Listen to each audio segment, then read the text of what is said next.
Fa petraka tsy ho ela kosa ny Bureau nasionaly miady amin'ny herisetra na ihany koa ny fampiasana tsirariny ireo vehivavy sy ny ankizy. Ankoatra ny gouvernemanta malagasy, maro ireo vonina hanome tanana amin'ny fananganana an'izany, isan'izany moa ny USAID. Manamafy ny ady amin'ny fivarotana sy ny fampiasan'ny olona tsy ara-drariny, traite des êtres humains ny gouvernemanta. Miara-miasa akaiky amin'ny fikambanana iraisam-pirenena momba ny fifindramonina sy ny Amerikanina amin'ny alalan'ny fandarana asa USAID Madagasikara amin'izany. Apetraka ny Bureau nasionaly miady amin'ny fivarotana sy fampiasana vehivavy sy ny ankizy. Izy io moa zany dia fiadivana amin'ireny fampiasana an'ireny vehivavy indrindrandrindra sy ny ankizy amin'izay tsy tokony ampiasana anazy. Ny fampiasana anazy ohatra amin'ny asa, satria raha mbola latsaky ny 20 taona zany dia mbola atao hoe mineur ny ankizy, mbola zazakely zany. Nefa betsaka ny mampiasa azy zany amin'ny asa tena asa, zay tena asa amboarina, misy ratsika malala ampiasaina amin'ireny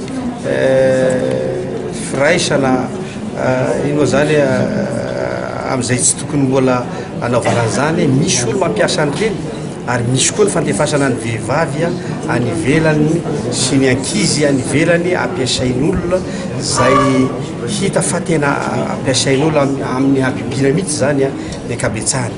Dia isika moa zany firenena fa niditra tao amin'ny reny fiadivana amin'ny fampiasana an'ireny olona reny, ao ny fampiasana anazy. Dia nandray andraikitra ny fanjakana zany ho asiana fepetra mba tsy isiny izay fampiasana ny ankizy vehivavy amin'izay tsy tokony ampiasana anazy zay. Ary faharoa, ho raisina an-tanana ny olona victime ao anatin'izany, ary mba hatao koa zany ny fiaraha-miasa any amin'ny firenena sasany ivelany mba hahafahana miady amin'izany.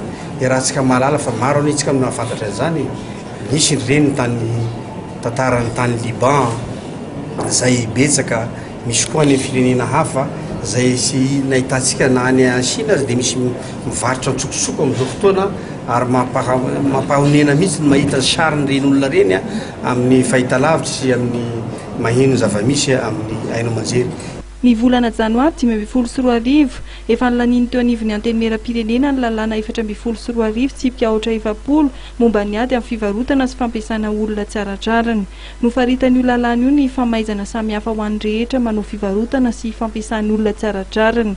Sahazy 5 hatramin'ny 10 taona, miampy lamandy 4 tapitrisa ariary hatramin'ny 20 tapitrisa ariary ny sahazy azon'ny olona mampiasa ankizy tsy ampy taona.